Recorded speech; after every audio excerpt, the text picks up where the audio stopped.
All right, this is lesson 1.10, and today we're going to be focusing on using numerical expressions to describe a situation.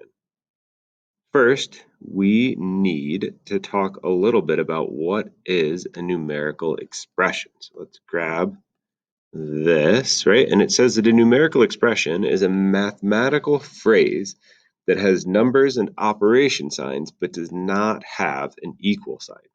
Right, so when we write numerical expressions, we don't actually have to find the answer. We just need to write down the numbers and the symbols that we're going to use in order to find those answers. And we like to try to break it down into like all of its parts. So we'll talk a little bit more about what I mean by that later on when we get to some examples of like some multi-step problems. But we're going to start off pretty simple and pretty easy with some addition and subtraction problems and basic single-step problems. We're going to write numerical expressions to find them, to show their answers today. So let's change our line back to nice and thin. It says here that Tyler caught 15 smallmouth bass and his dad caught 12 small bass in the Memorial Bass Tournament in Pennsylvania. I'm writing a numerical expression to represent how many fish they caught in all. So again, Tyler caught 15, his dad caught 12. And the question, right, is like how many did they catch in all? So not the difference between them, but how many did they catch in all? And so we want to add together the number that Tyler caught, the number that his dad caught. And so the 15 that Tyler caught plus 12 represent how many fish they caught in all. Now you'll notice we're not concerned exactly with what the answer is, right? We just want to use this as our numerical expression to represent the number of bass they caught in the tournament. Let's take a look at another one here. So here we have Emma, and it says Emma has 11 fish in her aquarium, and she buys 4 more fish. So she starts with 11, then we add to that 4, so we get 11 plus 4.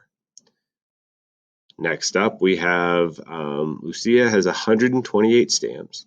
She uses 38 stamps on party invitations. So she uses them, she doesn't have them anymore.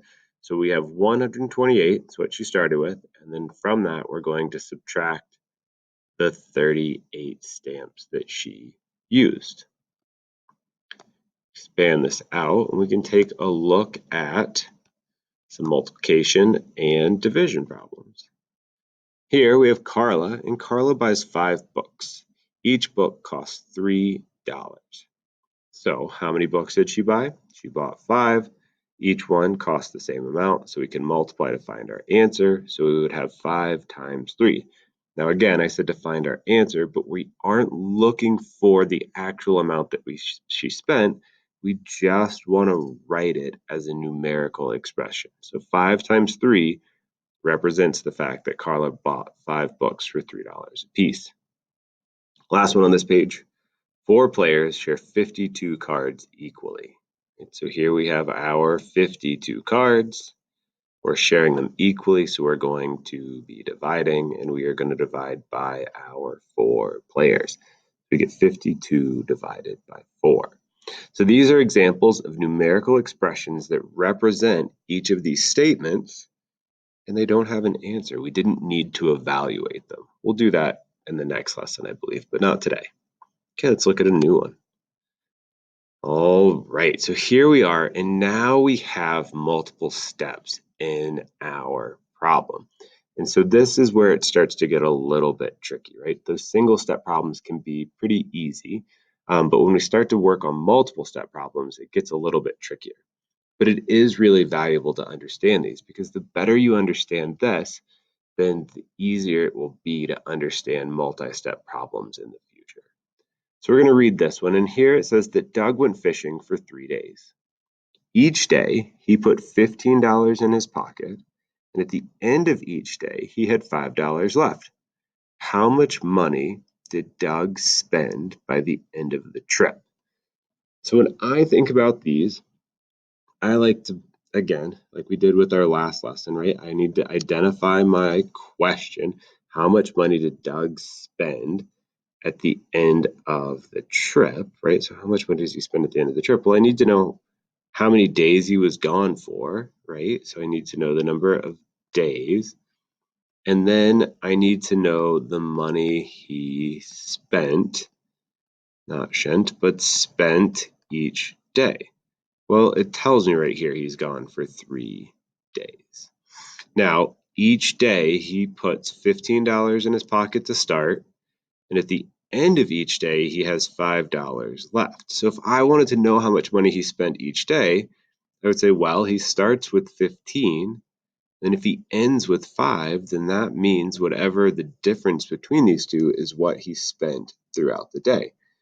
So 3 days, each day he spends 15 minus $5, right? So I'm going to put this in parentheses so that I know that that's the money he spends each day.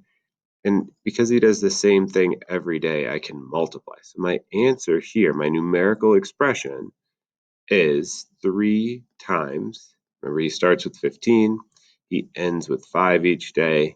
So 3 times 15 minus 5. That's my numerical expression that I would use for this problem.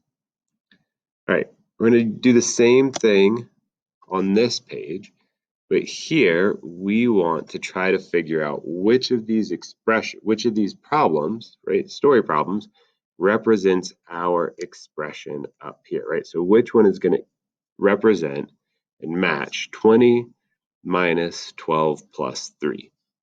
Now we need to remember our order of operations a little bit here, right? So remember that P in order of operations stands for parentheses. So the very first thing that we always do is whatever is inside of our parentheses. So we just need to keep that in mind, right? Because here we have 20 minus 12 plus 3.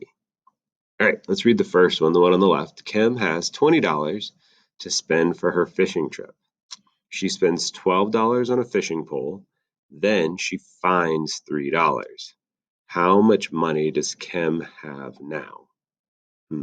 So she spends $12 and then she finds $3. We're going to read the one on the right now. So Kim has $20 to spend for her fishing trip. Same idea. She spends $12 on a fishing pole and $3 on bait.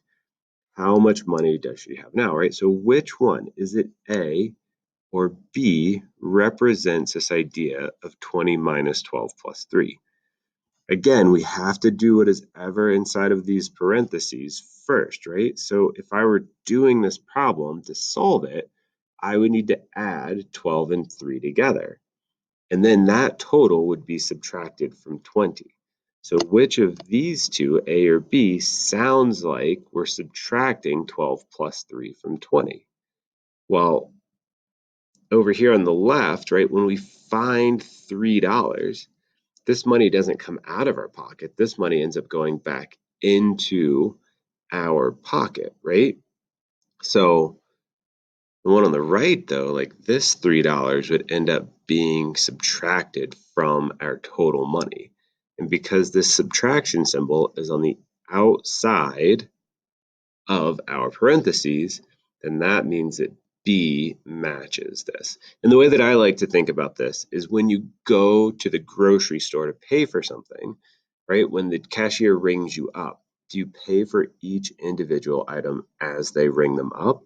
Or do they ring up all of the items, add it together, and then you pay and you get your change back?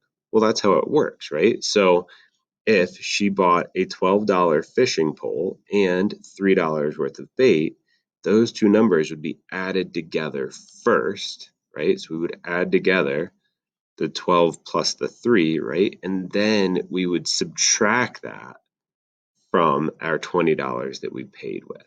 So this matches B. A, right? So A, if we were looking at that one, it would look different, right? Because A, and we'll extend our page down, A here, right, we had $20 that we started with.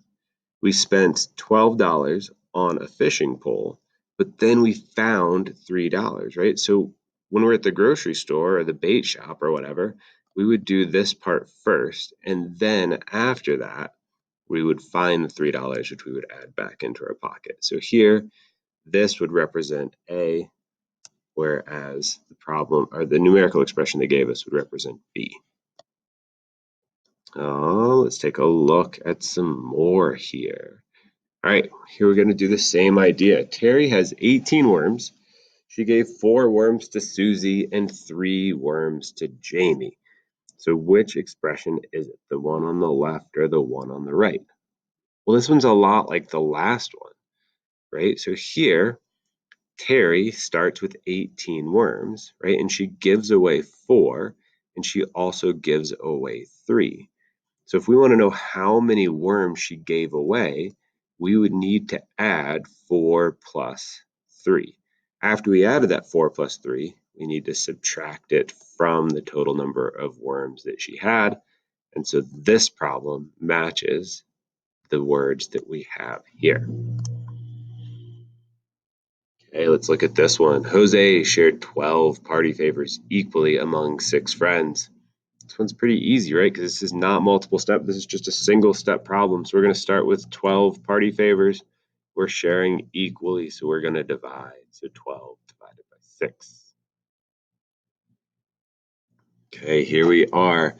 Monique had $20. She spent $5 on lunch and $10 at the bookstore. Okay, you pause it and try to solve it on your own, and then take a look and see how we do it. All right, so this one, here we have Monique. She's got $20. She spends $5 on lunch, and she spends $10 at the bookstore. So I need to show how much money she spent by adding 5 plus 10. And then I'm going to subtract that total from the $20 that she had to start the day. Okay, here we have 4 problems. Go ahead and pause it. See if you can connect the dots on the expressions on the right to the words on the left. And then come on back and take a look, and we'll see what we have. All right, here we go. So Jen catches 15 fish and lets 6 go. That one is 15 minus 6. That one's pretty easy. I always like to start with the ones that seem kind of easy. All right, now let's see. We'll start at the top. Fred catches 25 fish. Then he releases 10 fish and catches 8 more. So we start with 25, we get rid of 10, and then we add 8 more. So that sounds like this one, right? So we start with 25, we get rid of 10, we add 8 more. All right, we have 2 left here. Nick has 25 pens. He gives 10 pens to one friend and 8 pens to another, right? So if we want to know how many pens he gives away altogether, we need to put 10 and 8 together.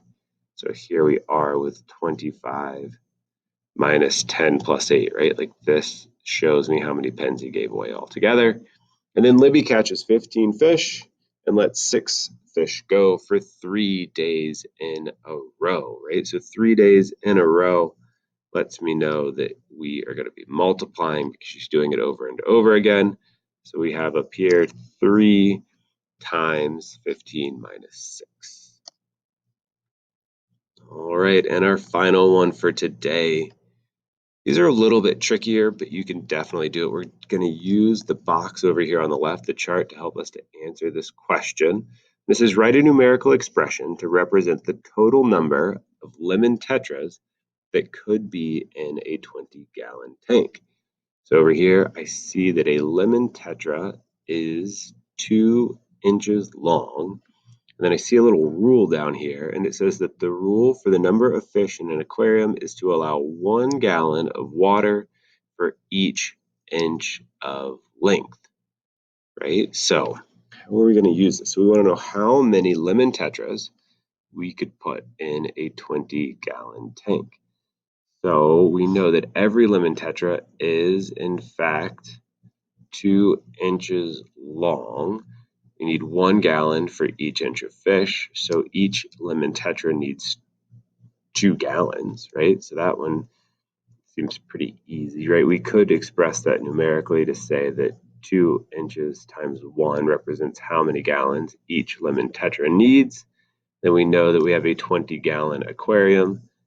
So we're going to divide 2 times 1 20 by 2 times 1. All right, that is our lesson for today. Numerical expressions are, in fact, tricky, but they really do come in handy. So give a few a try and let me know if you have any questions.